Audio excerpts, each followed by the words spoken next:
Kaixo, Aizpe Aizasi Agirre naiz, 28 urte ditut, Andoaindarra naiz eta 2014tik San Frantziskon bizi naiz.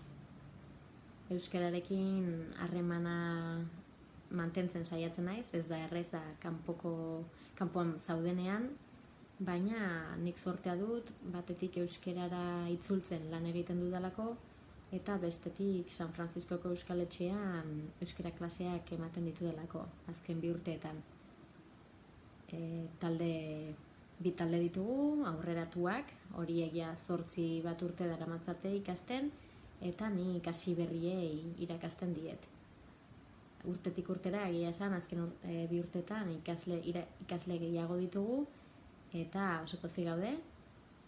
Eta bestetik hasi gara azken urte honetan, urtean 4 bat aldiz antolatzen Euskal Brantxa deitzen dioguna, eta bertan elkartzen gara Euskal Herritik etorritako euskaldunak, hemen jaiotako euskaldunak, edo euskeraz praktikatu nahi duen edonor, bazkari bat egiten dugu eta bertan euskara praktikatzen dugu.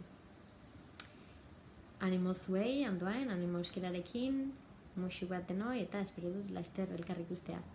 Agur!